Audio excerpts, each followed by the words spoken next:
disponível lá no YouTube para vocês. Então, a partir de agora, a nossa aula está sendo gravada. Tá bom? Eu vou permanecer com a minha tela aberta, apesar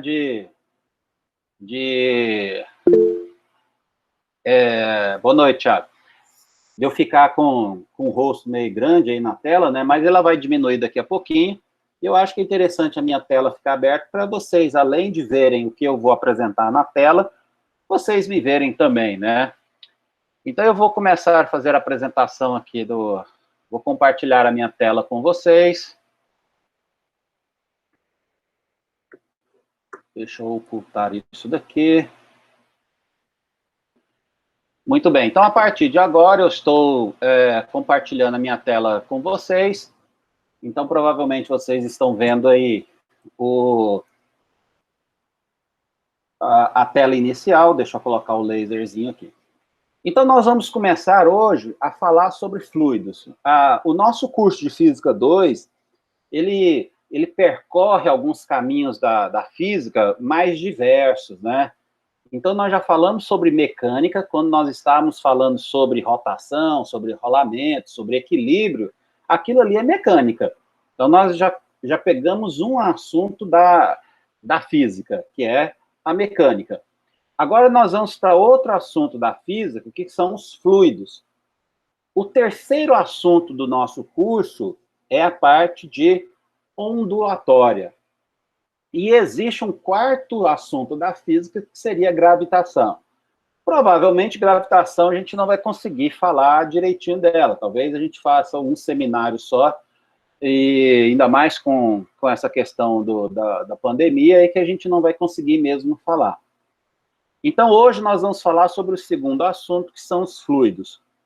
Alguns alunos, alguns colegas já de vocês, às vezes me perguntam, Renato, qual é o correto? É fluido ou fluidos, né? Olha, no nosso curso, no curso de Física, nós chamamos de fluidos, sem acento. Então, nós vamos tratar os fluidos. No tratamento dos fluidos, a primeira coisa que nós vamos definir, obviamente, é o que é um fluido. Então, nós vamos fazer a definição de fluido. Quais são as forças que atuam sobre esse fluido? Então, nós vamos falar sobre pressão também. Vamos falar sobre a densidade de um fluido, a massa específica do fluido, exemplificar a diferença entre as duas. Nós vamos partir para dois assuntos dentro dos fluidos bem importantes. O primeiro é a hidrostática, que trata os fluidos em repouso. E depois a hidrodinâmica, quando esses fluidos estiverem em movimento. Dentro da hidrostática, nós vamos ver o princípio de Pascal, e dentro da hidrodinâmica, nós vamos ver a equação da continuidade e a equação de Bernoulli, que são duas equações extremamente importantes, tanto nos fluidos, quanto lá na mecânica dos fluidos também é extremamente importante essas apresentações. E aí a gente vai fazendo os exercícios, eu faço um ou outro exercício sobre cada assunto. Então, vamos começar, e obviamente nós temos que fazer, né, dar esse pontapé inicial, é a definição do próprio fluido, o que seria um fluido, né? Então, fluido é toda substância que pode escoar, ou seja, ela vai escorrer. Então, uma outra definição para escoar é fluir. Então, esse movimento de fluir, de escoar, define, então, uma substância. Dentro dessas substâncias que podem escoar, nós podemos citar os líquidos, nós podemos citar os gases, tá? Que são materiais que podem fazer esse escoamento.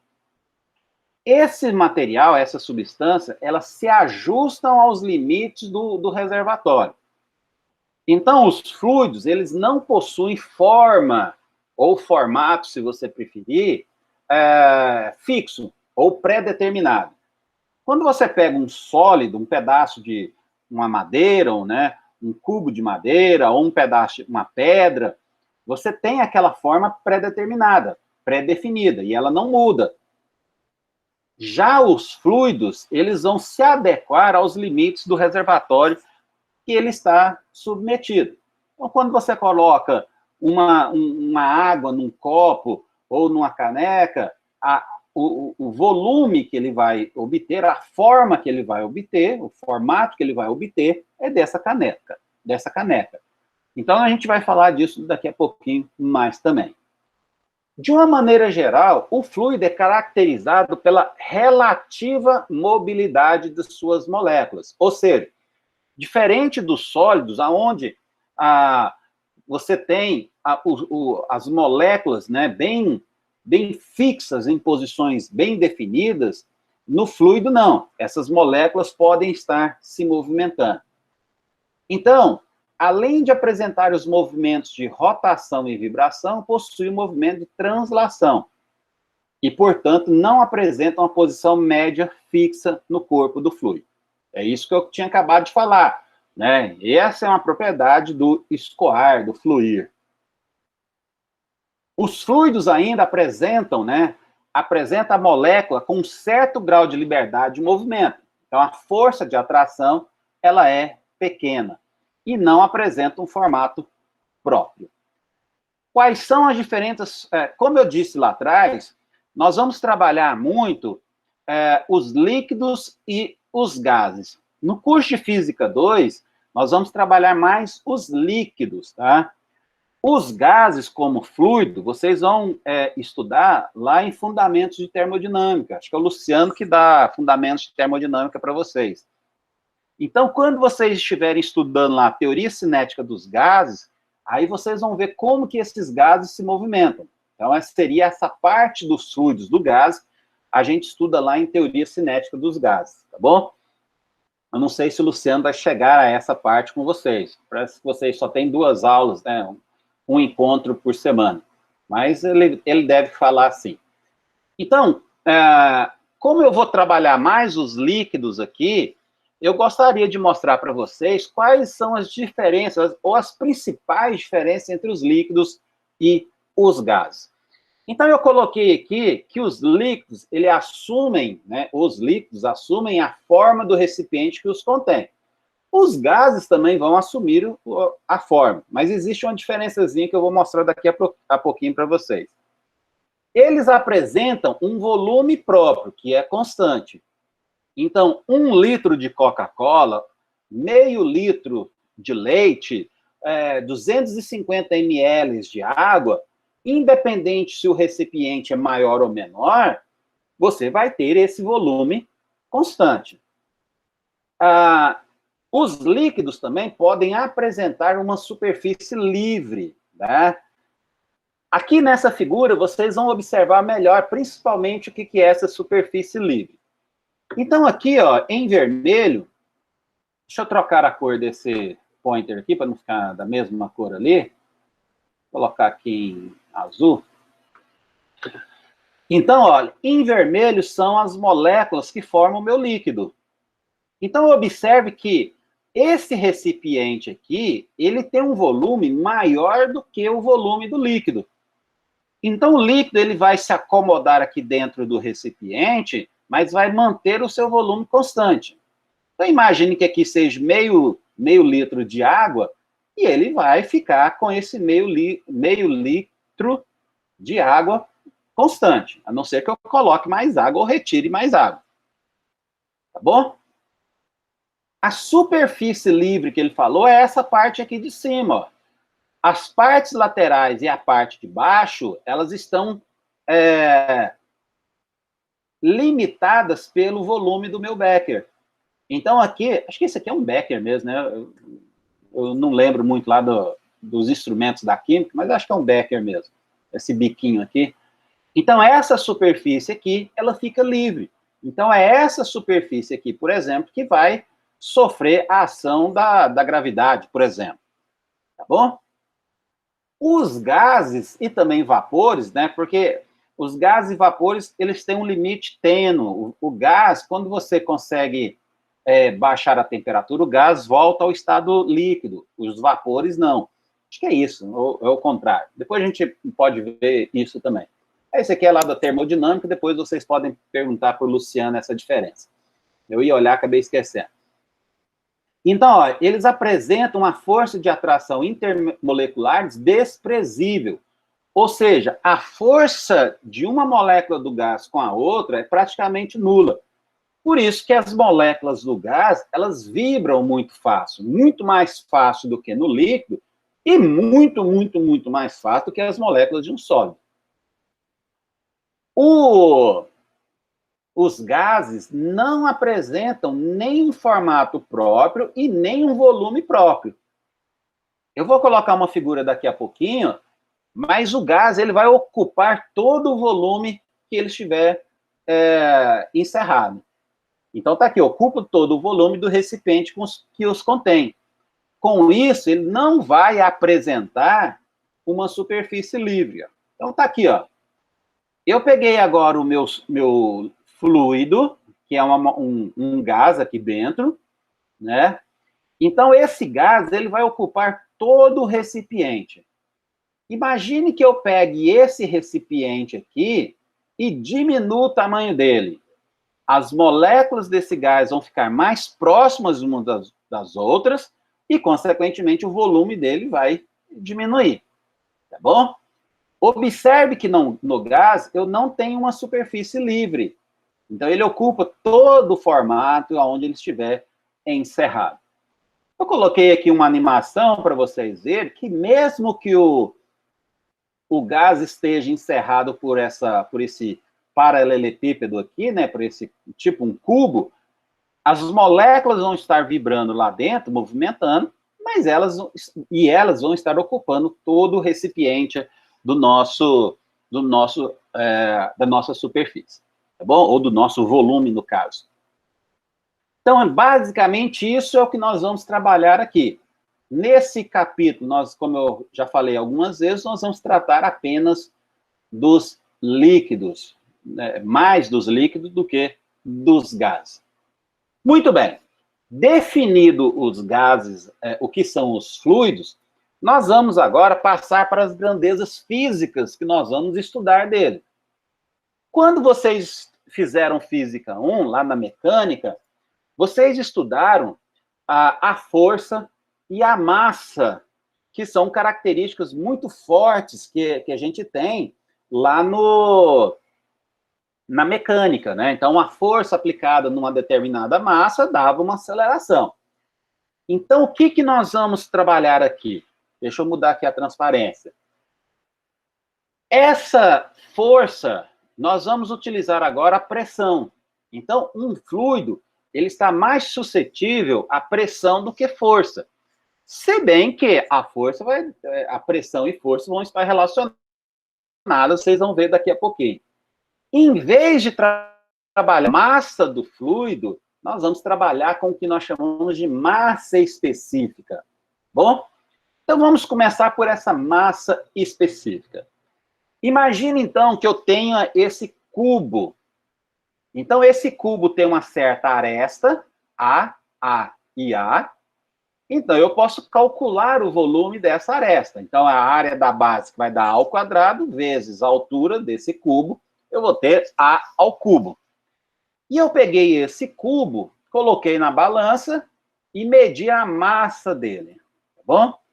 Obviamente, isso aqui é um sólido, mas eu trouxe uma figura de um sólido que é mais fácil da gente imaginar o volume e a sua massa. Muito bem. Eu defino, ou eu chamo de massa específica, nós poderemos utilizar o ρ de massa específica, ou então o μ. A maioria dos livros usam para massa específica o μ, tá? Como eu comecei a fazer as minhas notas de aula com ρ, então eu acabo usando muito ρ também, a letra grega ρ. Se você usar ρ ou μ, não tem problema. É porque a gente usa o ρ também para densidade. A densidade aqui no curso de Física 2, eu vou usar o D de dado minúsculo mesmo. Mas tudo bem. Então, nós definimos massa específica de uma substância através da razão. Ou seja, da divisão do valor da massa, que é esse valor que eu tenho aqui, de uma porção compacta e homogênea dessa substância. Então, eu não vou trabalhar com materiais heterogêneos. Ou seja, o meu material vai ser formado apenas de mercúrio, por exemplo, ou só de óleo, ou só de vinagre. Eu não vou ter uma mistura, por exemplo, de água e vinagre, ou água e óleo. Não vou ter misturas homogêneas. Então, eu vou pegar essa massa e vou dividir pelo volume que ele ocupa. No caso desse sólido aqui, é o próprio volume dele. No caso, deixa eu voltar aqui, do nosso líquido aqui, ó, é o volume do líquido. No caso de um gás, é o volume do recipiente que o gás está encerrado, tá bom? Então, eu vou pegar a massa, dividir pelo volume, e eu vou ter, então, o que a gente chama de massa específica. Então, a massa específica, que aqui eu estou chamando de ρ, ela vai ser a massa dividido pelo volume. Então, M dividido por V. É assim, então, que eu calculo a minha densidade. No sistema internacional, massa é dada em quilogramas e volume é dado em metros cúbicos. Então, nós vamos ter a nossa massa específica como sendo quilogramas por metros cúbicos no sistema internacional de unidades.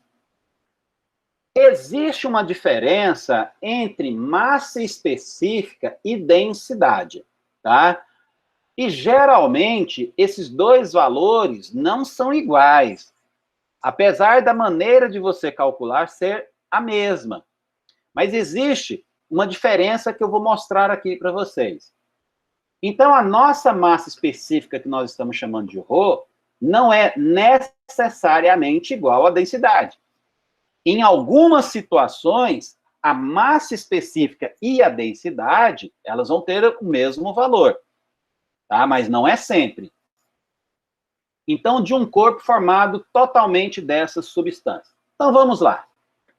Elas são diferentes. Eu vou até pegar aqui a canetinha para marcar, para depois vocês verem.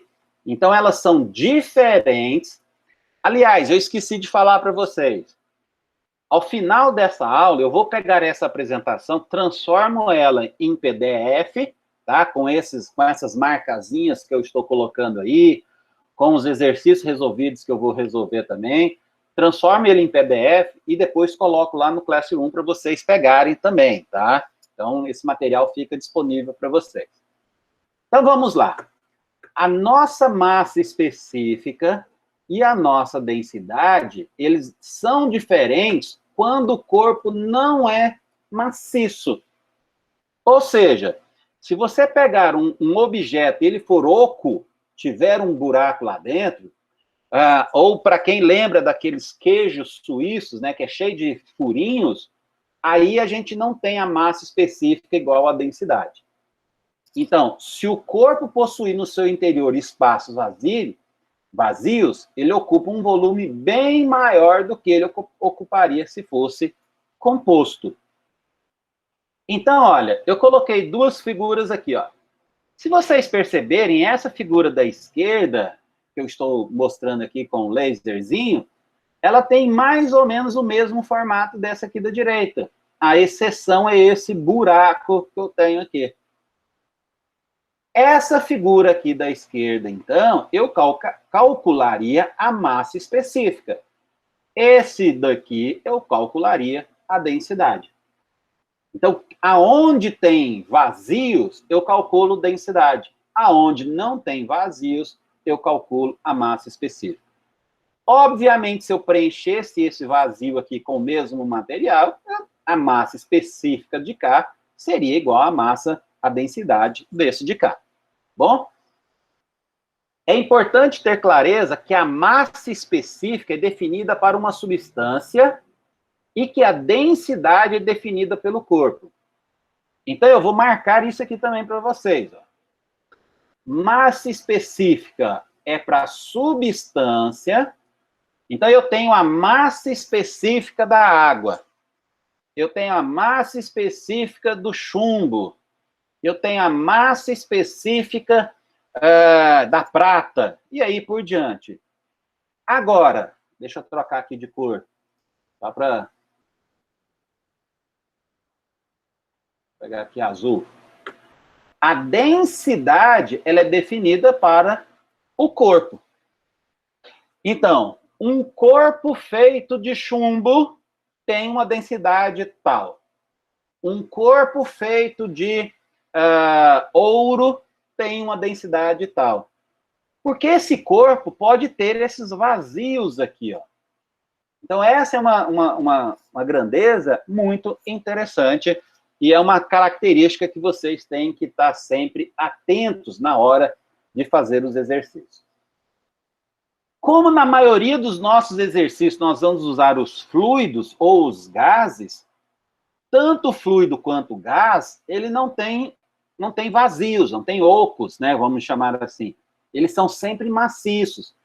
Então, quando eu falar de massa específica, ou se eu falar sobre densidade, para os fluidos é a mesma coisa. Não vai ter diferença. Essa diferença, ela acontece quando a gente vai principalmente para os materiais sólidos, tá bom? Muito bem. Aí eu fui buscar uma tabelinha para vocês compararem, ou para nós compararmos, as massas específicas de alguns materiais. Aí eu coloquei aqui, ó, o do vácuo. Coloquei não, né? Eu peguei essa figura na internet.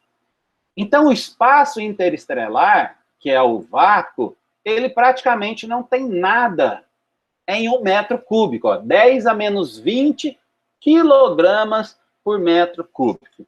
A gente fala que o vácuo não tem nada, mas acaba tendo um bestinha lá, né?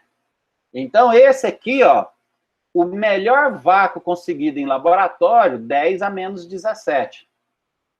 O ar, 1,21. Vai depender da temperatura e da pressão atmosférica. Nós vamos falar sobre isso. A água, que é o que a gente usa bastante, nós vamos utilizar, aqui é o valor de 0,998, se for a 20 graus Celsius e a 1 atm, e de 1 se for a 50 atm. Observe que a água, aumentando muito a pressão dela, saindo de 1 e indo para 50, o valor aumenta muito pouco. Então, nos nossos exercícios, a gente vai usar esse valor aqui, ó, de 1, que é mais fácil de trabalhar. A água do mar, como ela tem a concentração de sal, ele aumenta um pouquinho. O sangue, ferra. E aí, agora a gente já entra em alguns materiais sólidos, né? Se a gente for lá no núcleo da Terra, que não é o maior valor que eu coloquei aqui, que é de 9,5 vezes 10 a terceira.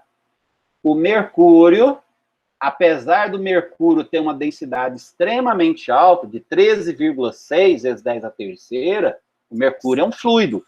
Ele consegue fazer a fluidez, tá bom? Eu vou falar uma coisa aqui para vocês que talvez vocês fiquem assustados, mas o vidro, ele é um fluido. Só que o escoamento do vidro, ele é muito devagar, ele é praticamente nulo. Mas se a gente pudesse acompanhar o vidro aí por anos, décadas, séculos, você veria que o vidro ele ia deformando. Se a gente colocar ele na vertical assim, né, que normalmente a gente usa o vidro, ele, com o passar do tempo, ele vai deformar. Então, ele tem a propriedade de escoamento. Só que o caso do vidro, ele é quase que um sólido, mas ele é um fluido, tá bom? Então, eu falei sobre a massa específica, que vai substituir, na maioria das vezes, dos nossos exercícios, a própria massa do fluido. Uma outra grandeza que é importante é a pressão. A pressão, nós vamos utilizar a letra P minúscula. Às vezes, o meu P minúsculo parece com P maiúsculo, mas nós vamos tentar utilizar sempre o P minúsculo, para não confundir com a força-peso. Como que eu calculo essa pressão, então? Então, observe nessa figurinha aqui que eu tenho uma determinada área, que é essa aqui em azul. E sobre essa área, eu coloquei uma força F. Então, essa força F está atuando nesta área. Então, pressão, nós definimos a pressão, é uma grandeza escalar, apesar da força ser um vetor, ela é uma grandeza escalar, definida como módulo da força aplicada, dividida pela unidade de área. Então, como eu aplico uma força sobre uma área, então pressão é igual a força sobre área. E a gente calcula isso pelo módulo, tá? E não pelo vetor força, o módulo da força. Então, no sistema internacional, a gente utiliza o Pascal, tá? Que é dado por PA. Esse Pascal, então, é a mesma coisa de 1 Newton aplicado sobre 1 metro quadrado de área. E a expressão para a gente calcular, uma expressão para calcular a pressão, né? Ficou meio catatônico, redundante a frase, mas tudo bem. Então, a pressão aqui, o P minúsculo, é força dividido por unidade de área, ou seja, dividido por área. Então, eu pego somente o módulo da força e divido pela área. Então, Newton dividido por metros quadrados vai me dar Pascal, que é no sistema internacional. Só que nós utilizamos outras unidades que talvez vocês conheçam melhor. O ATM, tá? A gente também que utiliza, que é uma atmosfera, significa 1 vezes 10 a quinta Pascal. Um ATM também significa 760 Torr. Né? Esse Torr vem de Torricelli, que é um barômetro de Torricelli, que eu vou mostrar daqui a pouquinho para vocês. Esse Torr é a mesma coisa de milímetros de mercúrio. Eu vou falar para vocês o que é esse, por que é milímetros de mercúrio daqui a pouquinho. E uma outra unidade utilizada muito, principalmente nos países de língua inglesa, no caso dos Estados Unidos, é o libras por polegadas ao quadrado, conhecido como PSI. Então, essas são as... eu coloquei aqui 4 unidades que a gente pode trabalhar com pressão. Sempre tomando cuidado em fazer a conversão correta. Lembrando que no sistema internacional nós utilizamos o Pascal. Então, esse é o valor que nós vamos utilizar sempre. 1,01 vezes 10 a quinta Pascal. Essa pressão, ela é feita em todos os materiais. Aí eu coloquei aqui uma figurinha interessante, né, para vocês, que é chamada pressão atmosférica.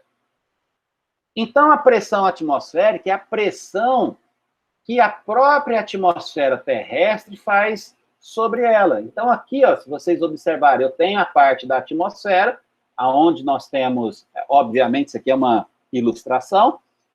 Então, nós temos aqui a parte onde nós temos gases, fluidos, né? E esses fluidos vão fazer força sobre a crosta da Terra, né? Sobre a própria Terra. Então, nós temos essa pressão atuando sobre a Terra. Quando eu pego aqui uma unidade de ar e vejo qual é a força que esse gás, que esse fluido está fazendo na Terra, eu tenho, então, a chamada pressão atmosférica. Daqui a pouco nós vamos voltar a falar sobre isso também. Aí eu fiquei curioso e fui pegar uma tabelinha sobre valores de pressão. Então, a figura não está bem definida, não, que eu tive que aumentar ela, né? Então, algumas pressões típicas, tá? Para vocês verem, que está horrível, né? Não dá nem para ver direito, tá? Ave Maria. Figura mais, agora que eu fui observar. Mas se você pegar aqui o centro do Sol, eu acho que isso aqui é 10 elevado a 36, tá? Nossa, horrível, não dá nem para ver, tá? Desculpa, gente. Se você pegar aqui, ó, gente do céu, o salto de um sapato sobre o piso de dança aí para as meninas da sala, 2 vezes 10 a terceira Pascal. A atmosfera é o nível do mar, 1 vezes 10 a terceira, que é o que a gente utiliza. A pressão sanguínea normal, 1,6 vezes 10 a quarta. E aí por diante. Olha o som. O som faz o som faz uma pressão no ouvido humano, que é de 30 pascal. Não é tão alto assim, né? Mas aí por diante. Eu peço desculpas, que na hora que eu estava montando aqui, eu não reparei que estava tão ruim as unidades. Mas dá para, pelo menos, você ter uma noção de ordem de grandeza de pressão que a gente tem. Tá bom? Muito bem.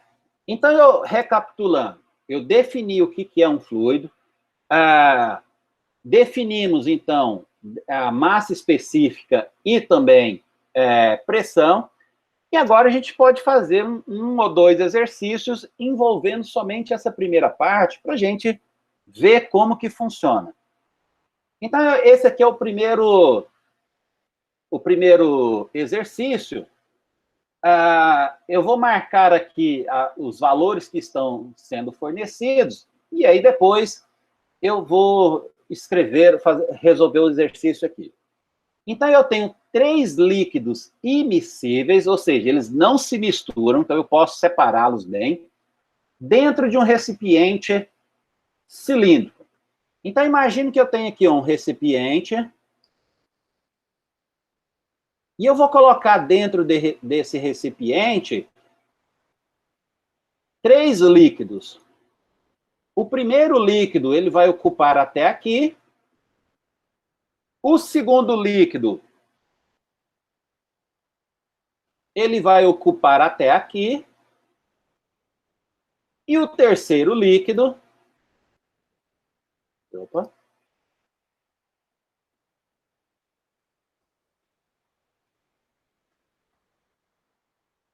Ele vai ocupar até aqui.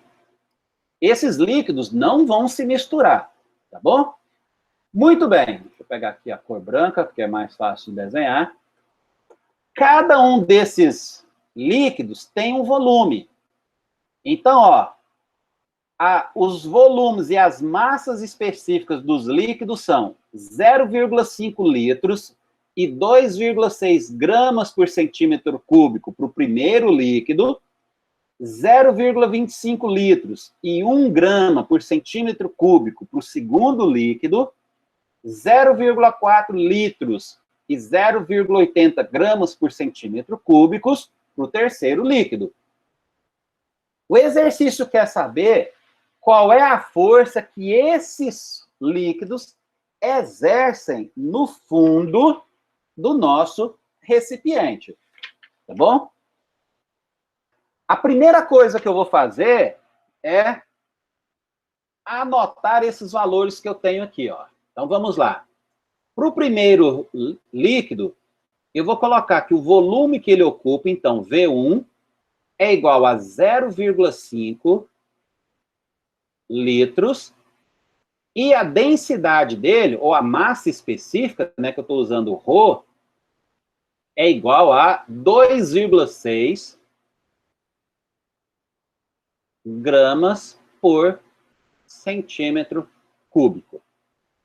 O segundo líquido, ele tem um volume, V2, igual a 0,25 litros, e uma massa específica, ρ2, igual a 1 grama por centímetro cúbico.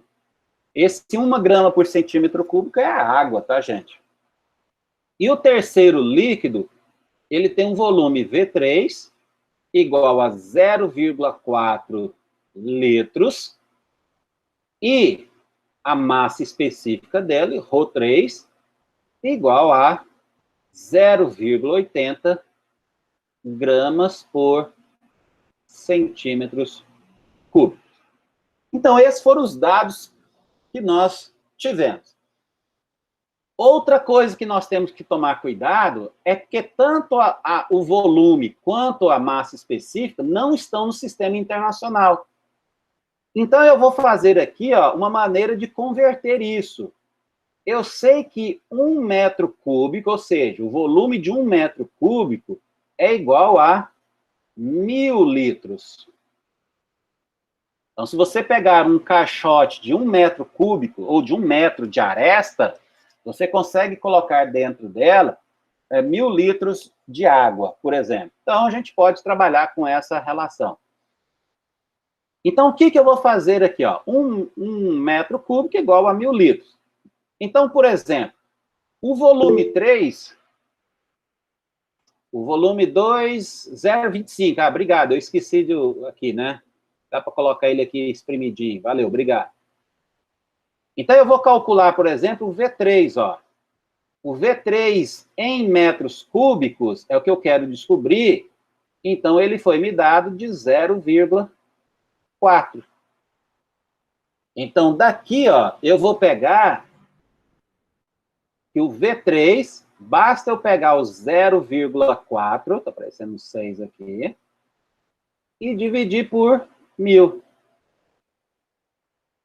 Então, para passar de litros para metros cúbicos, basta eu dividir por 1000.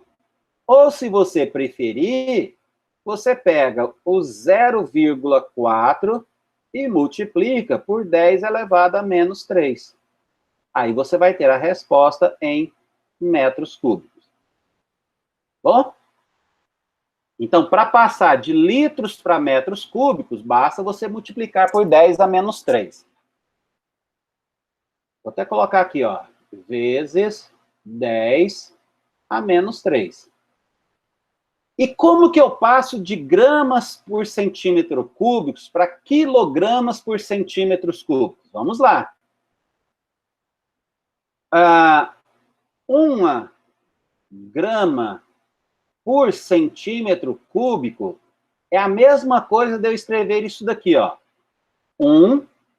Tem que aparecer o quilo. O quilo nós sabemos que é 10 a terceira. Então, eu vou multiplicar por 10 a menos 3 para poder colocar o quilo. A gente sabe que quilo é 10 a terceira. E o metro tá... Opa, perdão. O grama é quilograma.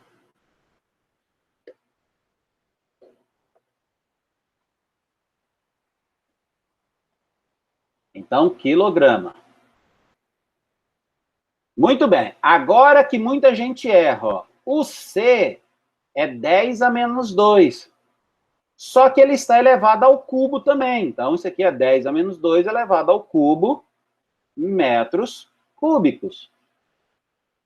Então, 1 grama por centímetro cúbico é igual. Aqui vai dar 10 a menos 6, que vai passar lá para cima, vai ficar 10 a sexta. Então, para passar de gramas por centímetro cúbico, basta eu pegar e multiplicar. Então, vai ficar 10 a menos 6 aqui embaixo, vai lá para cima, 10 a sexta positivo. Então, 10 a terceira quilogramas por metro cúbico. Então, vamos pegar lá o Rho3, né, que eu estou pegando como exemplo. Então, o Rho3, ele vai ficar 0,80 vezes, vou passar para quilogramas por metro cúbico, então vou multiplicar por 1000. Então, isso daqui vai ficar 2 dá 80, 800, né? 800 quilogramas por metro cúbico. Tá bom? Então, essa é a maneira da gente fazer as conversões que nós vamos precisar para esse exercício. Obviamente, eu ocupei todo o meu quadro verde aí, por isso que eu coloquei aqui um outro quadro verde para a gente resolver o exercício. Então, vamos lá. O exercício, ele quer saber qual é a força que aqueles três, o módulo da força que aqueles 3 líquidos estão fazendo no fundo do recipiente. Então, força, a única coisa que me foi dado foi as densidades, os volumes, então nós sabemos que isso vai ser igual à força peso. Observe que isso daqui, ó, é um P maiúsculo. E essa força peso vai ser a massa total dos 3 líquidos vezes a aceleração da gravidade. Então, eu vou pegar a massa do líquido 1, somar com a massa do líquido 2 e somar com a massa do líquido 3 e multiplicar isso pela aceleração da gravidade. Vou voltar na figura. Ó. Os 3 líquidos estão forçando a base do meu recipiente. Então, eu pego a força-peso do líquido 1, a força-peso do líquido 2, a força-peso do líquido 3 e somo. E foi isso que eu fiz aqui. Ó. Muito bem. Nós sabemos que a massa específica é M dividido por V. Então, daqui eu tiro que M é igual a ρ vezes V. Então, a força vai ficar, no lugar do M1, eu vou colocar ρ1, V1, mais ρ2, V2, que é no lugar do M2, e ρ3, V3, que é no lugar do M3. E o G aparece aqui. Agora, gente, é só substituir os valores. Ó. Vou colocar aqui um parênteses. O ρ1 é 2,6, né? Só que eu tenho que multiplicar por 1000. Então, vai ficar assim, ó. 2,6 vezes 10 à terceira. O volume 1, cadê? É 0,5. Então, vai ficar 0,5 vezes 10 a menos 3, mais o ρ2 é 1.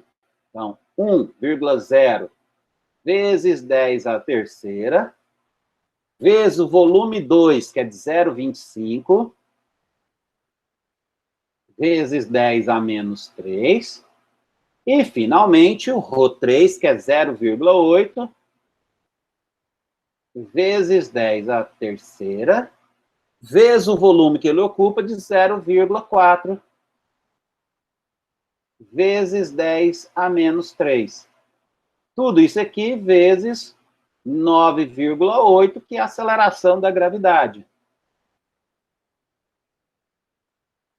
Se vocês observarem aqui, ó, o 10 à terceira vai embora tudo com 10 a menos 3. Então, teoricamente, nesse exercício, eu não precisava nem fazer a conversão para o sistema de unidades. Mas foi bom que eu fiz, porque aí eu mostrei para vocês como fazer a conversão. Então, quando eu multiplicar aqui, depois somar e multiplicar por 9,8, nós vamos chegar num valor de aproximadamente 18,23 newtons. Sempre que for possível, confere as contas, tá? Eu estou usando aqui a apostila que já está com as contas, mas pode ser que eu tenha errado alguma continha, mas acho que esse não, porque eu não fiz nenhuma anotação aqui. Tudo bem? Alguma dúvida? Então, vamos continuar. Vamos para o próximo exercício. O próximo exercício, então, esse primeiro exercício, ele envolveu o cálculo principalmente da massa específica.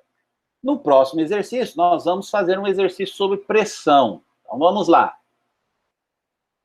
Uma janela de escritório possui as dimensões 3,4 metros por 2,1 metro.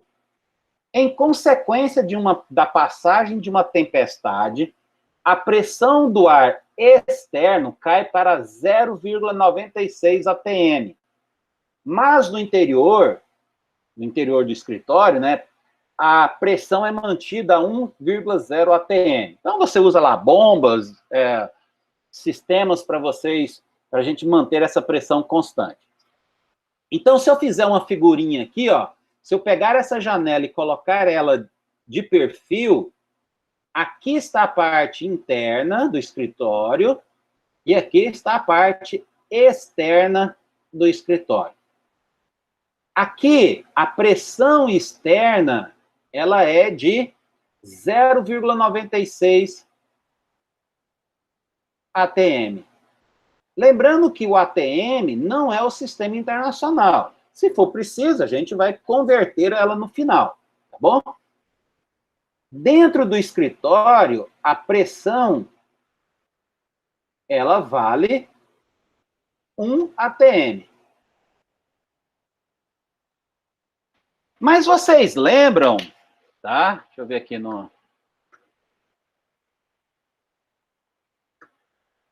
Vocês lembram que pressão gera força. Então, aqui do lado de dentro, eu vou ter uma força atuando sobre essa janela. Essa força daqui, eu vou chamar de força interna.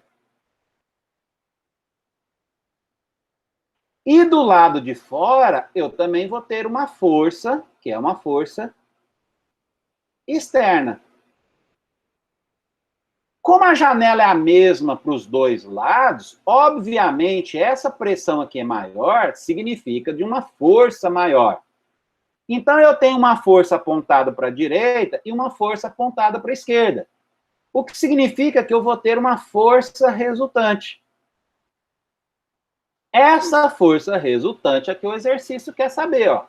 Calcule a força resultante que empurra a janela para fora. Então, o que eu vou escrever?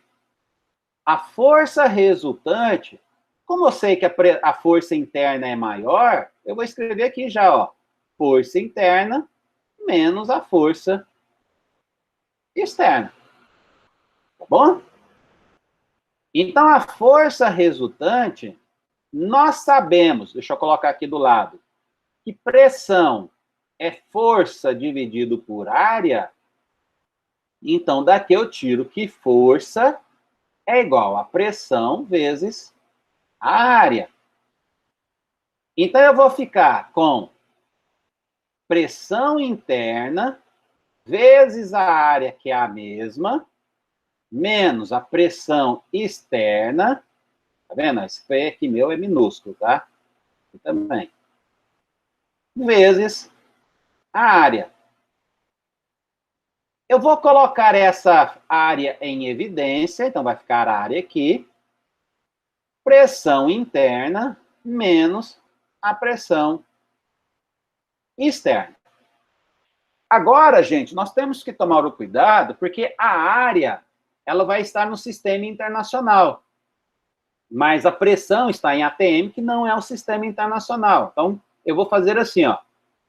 A força resultante é igual a base vezes altura. Então, 3,4 vezes... Não deveria ter colocado esse x, não. Esse aqui é um produto vetorial. Vezes 2,1, que multiplica 1 menos 0,96. Isso aqui está em ATM. Para eu passar de ATM para Pascal, que é o sistema internacional, eu vou multiplicar isso daqui por 1,01 vezes 10 à quinta. E aí eu estou passando de ATM para Pascal. Então, para eu passar de ATM para Pascal, que é o sistema internacional, eu multiplico isso aqui por 10, por 1,01 vezes 10 aqui. Só fazer essa multiplicação que você consegue, tá? A gente vê daqui, né, ó. 1 ATM é igual a esse valor aqui, ó, 1,01 vezes 10 à quinta Pascal. Então, se eu tenho 2 ATM, é só multiplicar isso aqui por 2 também. Então, agora fazendo a continha, né? Então, primeiro eu vou calcular esse produto, faço a subtração aqui, vai dar 0,04, multiplico por isso, multiplico por esse termo, nós vamos chegar no resultado de aproximadamente 28,85 vezes 10 à terceira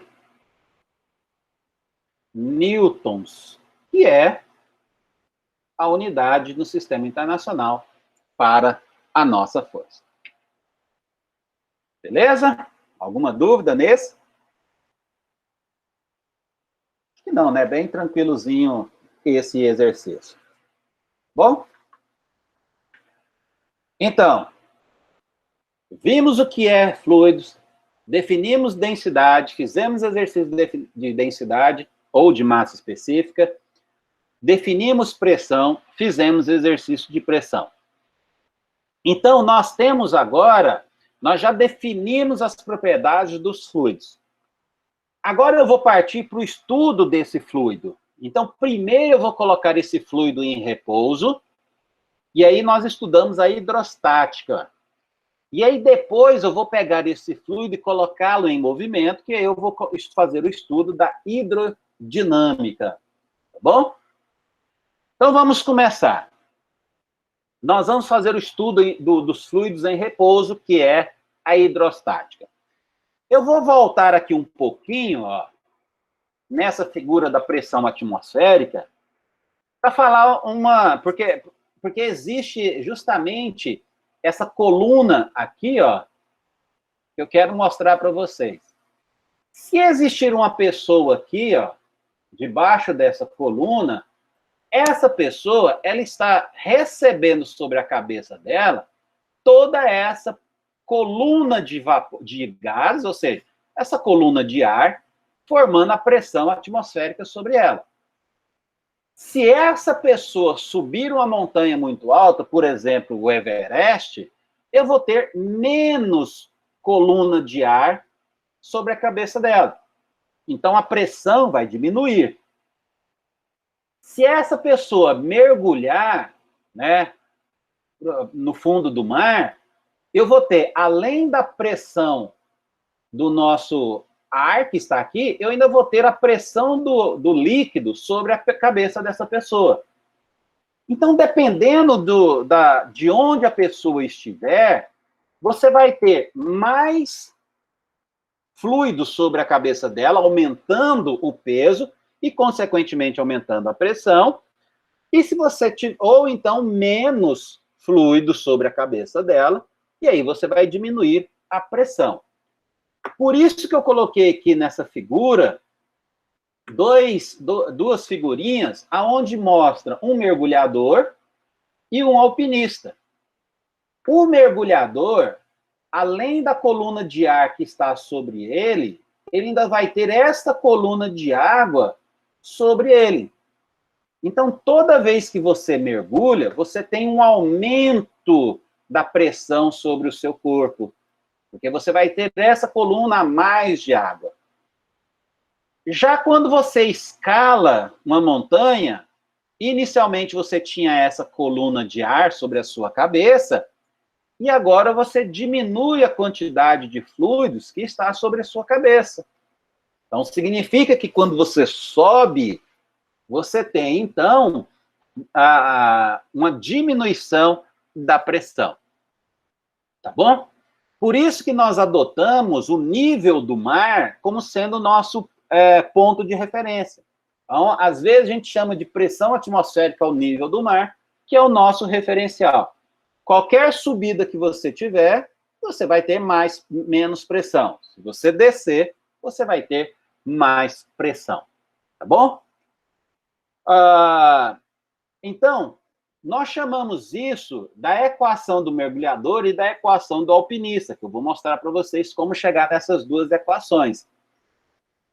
Então, quando você afunda em um fluido, a pressão aumenta. Então, vamos marcar aqui, ó, afunda, pressão aumenta.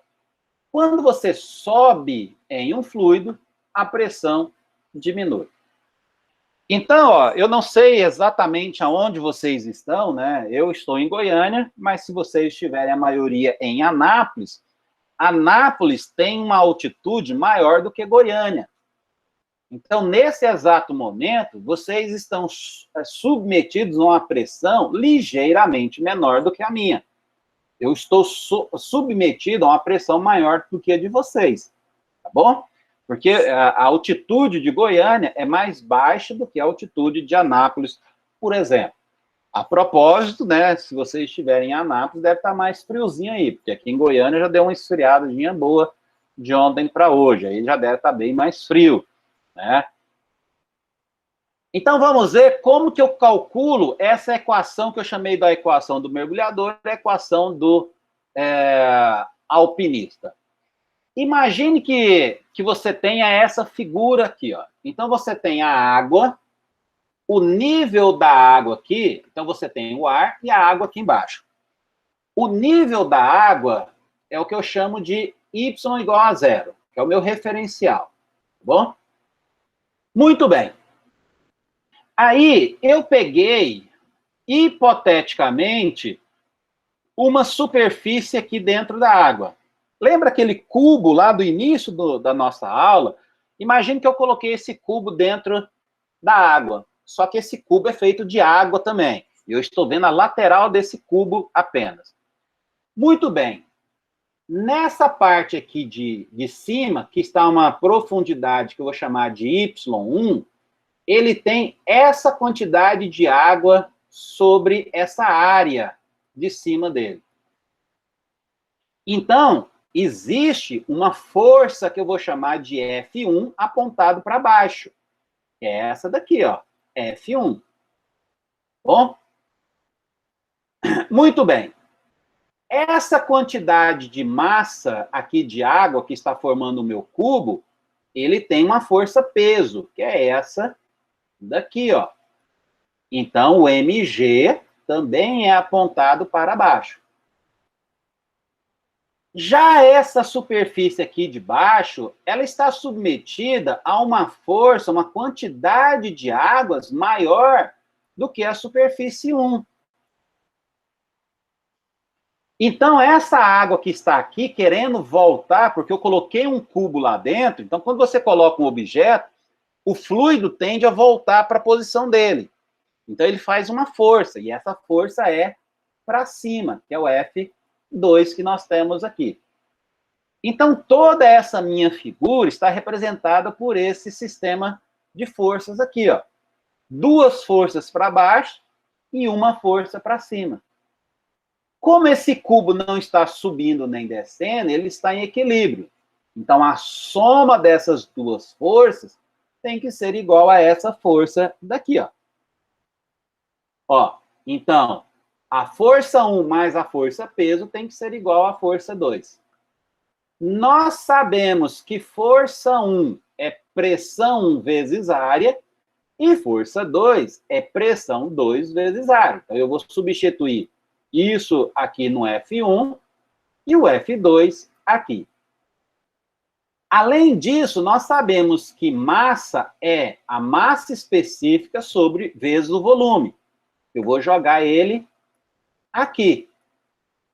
E o meu volume, ou seja, o volume desse cubo imaginário que eu coloquei aqui, é a área dele vezes esse tamanho, que é a altura dele, ó.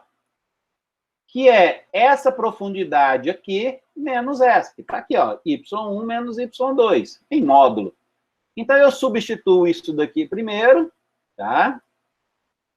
E depois eu pego o M2 e jogo aqui. Com isso, eu vou ter essa expressão, ó, P2 vezes A, que é igual a P1 vezes A, mais ρ AG, Y1 menos Y2.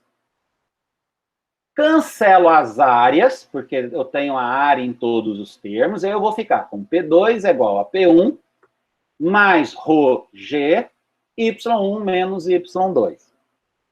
Aí o que eu vou fazer?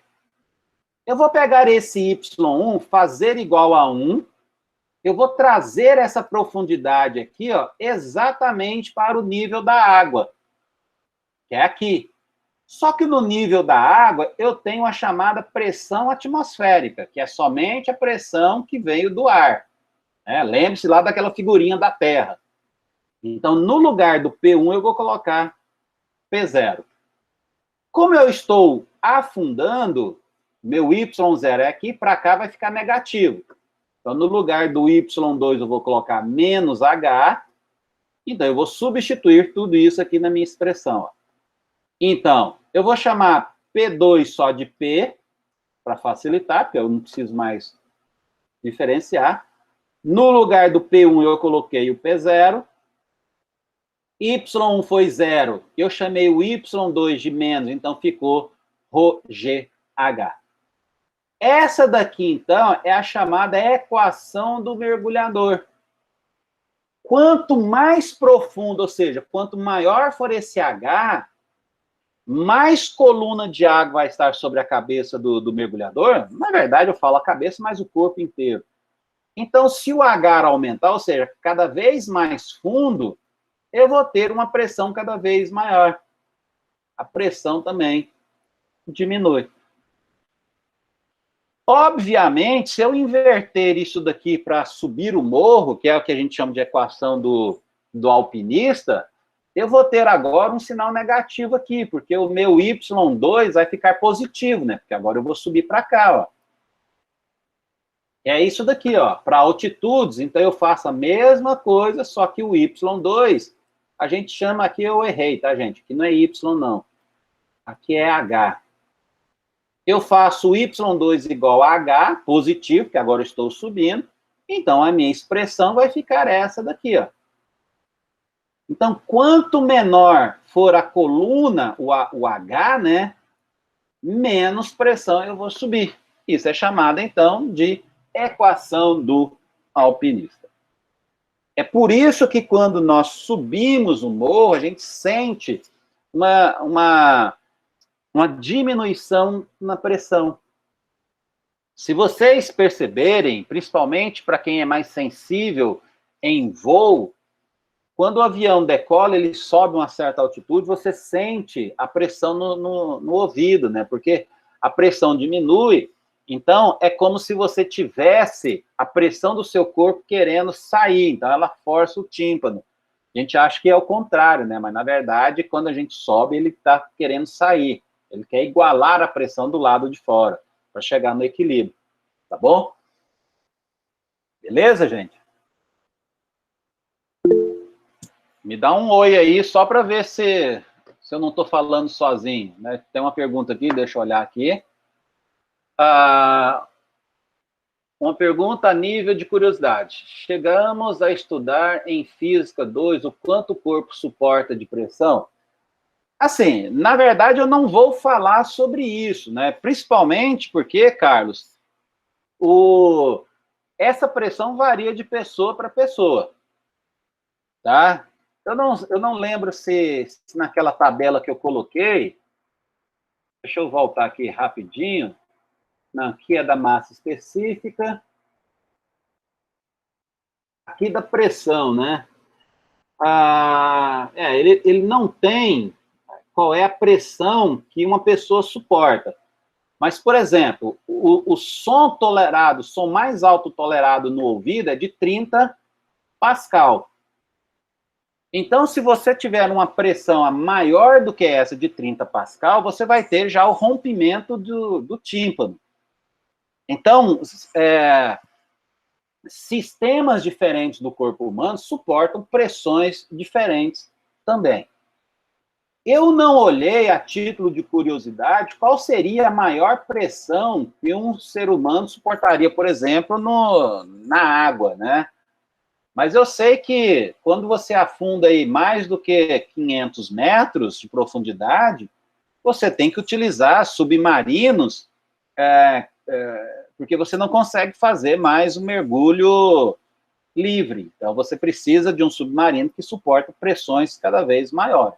Mas qual é o valor aqui na Física 2, a gente não estuda, não. A gente pode pesquisar depois por curiosidade, mas por aqui não, tá bom? Então, vamos fazer alguns exercícios envolvendo essa questão da profundidade, tá bom? Então, o exercício 4, ele fala o seguinte, o membro de uma tripulação tenta escapar de um submarino avariado, passou aqui, 100 metros abaixo da superfície. Então, aqui está o meu submarino, e aqui está a profundidade que ele está avariado, H. Que força, então, nós queremos saber qual é a força, deve ser aplicada a uma escotilha de 1 metro de 1,20 por 0,60. Então, imagine que eu tenho aqui uma escotilha, ó, esse retângulo aqui, e eu quero abrir essa escotilha. Eu vou empurrar ela para fora. Aí, não me pergunte se, ó, quando eu empurrar, eu não vou ter água entrando, a tripulação não vai morrer? Não, eles estão já com traje de mergulho, tá? Já com oxigênio para poder sair. Então, qual força eu devo empurrar essa escotilha a essa profundidade? Aí o exercício me deu a massa específica da água do oceano, que é 0,25 quilogramas por metro cúbico. Aliás, desculpe, não é vírgula não, é 1000 mesmo, aqui é ponto. Vou apagar isso daqui. É 1025 quilogramas por metros cúbicos. Então, vamos pegar os dados e fazer o exercício. A primeira coisa que eu vou fazer é calcular essa área. Porque eu preciso dela, ó. A área, então, vai ficar 1,2 vezes 0,6. Vou pegar a calculadora aqui para a gente fazer a conta. Então, 1,2 vezes 0,6 vai me dar 0,72. 0,72 metros quadrados. Por que eu calculei essa área? Porque nós sabemos que a pressão ela é dada por força vezes a área. Como eu quero descobrir a força, então eu vou pegar a área e multiplicar pela pressão. Só que essa pressão, ela vai ser aumentada. Eu vou utilizar a equação do mergulhador, que é ρgh, tá? Onde essa pressão é a pressão atmosférica, e nós utilizamos o valor de 1,01 vezes 10 à quinta, que é o valor padrão. Então, eu vou substituir. Vai dar para fazer aqui, nem vou precisar usar a outra página. Então, ó, a força que eu vou ter que fazer vai ficar de 0,72 vezes 1,01 vezes 10 à quinta, mais 1025, que é a minha massa específica, já está no sistema internacional, então eu não preciso preocupar, 9,8 vezes 100, que é a profundidade. Então, fazendo a conta, o 0,72 já está aqui, então, vezes, abre parênteses, 1,01 expoente à quinta, mais 1025 vezes 9,8 vezes 100, fecho parênteses. Então, eu vou ter uma força... Opa, será que eu... Ah, não, peraí. Uma força de aproximadamente... Eu estou comparando o resultado aqui. Isso. De 700... Deixa eu colocar em sistema internacional. 795,96 vezes 10 à terceira newton. Eu vou arredondar aqui para 796, então aqui está aproximadamente, vezes 10 à terceira newton. Se você quiser escrever, né, força é igual a 796 quilonewtons. Isso daqui é uma força muito alta, né, gente? É praticamente impossível você conseguir abrir essa escotilha, porque é um valor absurdamente alto. Tá bom? Alguma dúvida? Vou ver as horas, ainda dá tempo para mais um pouco. Agora, o que nós vamos fazer? Eu podia até ter puxado esse assunto mais lá para perto, né, quando a gente estava definindo pressão, mas é como medir essa pressão, né? Qual é a diferença entre um manômetro, um namômetro e um barômetro? Então, eu vou mostrar isso para vocês. A gente vai fazer mais exercícios depois. Essa tela verde depois eu vou tirar, porque eu achava que eu ia escrever mais naquele exercício, eu coloquei. Então, como medir essa pressão? Então, aqui está um barômetro, né, ou um equipamento para a gente medir a pressão atmosférica. Basicamente, como que funciona esse equipamento? Tá? Vou colocar aqui o laser de novo. Aqui você tem um recipiente, normalmente a gente usa o mercúrio, e você coloca um tubo, e esse tubo, ele é graduado, tá? Esse tubo tem uma certa quantidade de mercúrio também, bom? E aí você leva, e a pressão atmosférica vai atuar nesse mercúrio daqui, então ele vai fazer uma força e vai empurrar esse mercúrio aqui para cima. Dependendo da altura que esse mercúrio subir, a gente mede isso na escala graduada, e aí você tem, então, qual é a altura dessa coluna de mercúrio. Aqui em cima é vácuo, tá? Aliás, a gente coloca vácuo em boa parte desse tubo para o mercúrio poder subir sem nenhuma resistência. Por isso que aquele valor de 760 milímetros de Hg, esses 760 vem justamente daqui. Quando você coloca esse equipamento ao nível do mar, então a pressão atmosférica vai fazer com que esse mercúrio suba até uma altura de 760 milímetros, ou 76 centímetros. Esse tubo aqui, normalmente, ele tem 1 metro, 1,5 metro no máximo, tá? A gente não precisa de muito maior do que isso, não. Então, esse equipamento ele é chamado de barômetro de mercúrio e ele é utilizado para medir a pressão. Então, a força atuante na base, né? Então, existe a pressão atmosférica, então, consequentemente, você vai ter uma força. Então, tá aqui, ó. A força é igual a mg. No lugar do m, você vai colocar ρ vezes o volume. E esse volume vai ser a área, tá? Vezes a altura que ele vai subir.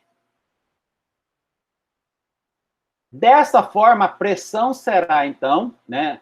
Essa força, eu vou colocar pressão vezes área. A área vai cancelar com a área, ó. Pressão é força sobre área. No lugar da força, eu vou colocar esse termo aqui, então a área vai embora com a área. Tá vendo que aqui eu coloquei o P maiúsculo, tá? Aqui já foi um errozinho meu. Então, a pressão atmosférica, ela é medida pegando a densidade do mercúrio, ou do fluido que você utilizar, tá? Vezes a aceleração da gravidade, vezes a altura que ele vai subir. Essa aqui, então, é chamada de pressão atmosférica. Então, a pressão atmosférica, ela é medida utilizando um barômetro. Obviamente, você tem o P0, que é aquele 1 atm, quando você utiliza, isso é definição, né, gente? O mercúrio, você está ao nível do mar. Quando você altera a altitude, você também vai alterar a aceleração da gravidade. Altera pouco, mas altera. Se você trocar o valor do ρ, né, do líquido que você tiver, que também a sua pressão vai ser diferente, tá bom? Então, a pressão depende de quanto a coluna de mercúrio vai subir, depende de G e depende de ρ também, né? Ele varia com a temperatura. Então, se você medir a pressão atmosférica no frio, ou medir ela no calor, você vai ter uma alteração. E essa é uma das, não é a única maneira de você fazer previsão de temperaturas. Então, por exemplo, quando você tem uma pressão, né, decorrente uma corrente de ar, por exemplo, uma alteração na pressão atmosférica, você pode ver qual vai ser, então, a temperatura que essa pressão, essa mudança na pressão vai interferir. Então, é uma maneira de você fazer previsões de temperaturas, tá bom? Para uniformizar os estudos, que dependem das condições atmosféricas, adota um valor padrão para as condições normais de temperatura e pressão. A gente conhece isso como CNTP. Então, nas CNTPs, né, nós vamos utilizar sempre ao nível do mar a pressão, que é de 760 milímetros, que é aquele 1,01 vezes 10 à quinta, né, que se eu andar a vírgula 2 casas para a direita, esse K vai virar 10 à terceira. Ao nível do mar, a gente vai usar a temperatura de 15 graus, né, não aqui em Goiânia, né, mas tudo bem. E a densidade da água a gente vai usar de 1.000 quilogramas por metro cúbico. Então, esses são os valores previstos. Isso aqui para água, tá? Se a gente mudar para mercúrio, é outro valor. Então, esses aqui são os valores que a gente vai utilizar para a água. Então, aquilo foi o barômetro. Agora, existem o que a gente chama de manômetro. Eles indicam a diferença entre a pressão medida e a pressão atmosférica local. Então, você utiliza um manômetro e aí você está pegando ali qual é a pressão daquele local. Aí ele vai te dar a diferença entre a pressão que você está medindo e a pressão atmosférica. Os manômetros medem a pressão efetiva, que pode ser positiva ou negativa. Pressões de vácuo menores do que a pressão atmosférica, por exemplo. Então, esse aqui é um exemplo de manômetro, tá bom? E os barômetros, que eu já acabei de mostrar para vocês, medem a pressão atmosférica local. O barômetro de mercúrio, que é mais simples, consiste de um vidro tubo cheio de mercúrio com sua extremidade aberta, imersa no recipiente de mercúrio. Então, aqui está o mostrador dele. Então, de acordo com ele sobe e desce, você tem, então, a medida desse barômetro. Tá bom? Então, é dessa maneira que nós conseguimos fazer a medição da pressão. Eu esqueci de falar para vocês, deixa eu só voltar aqui, ó.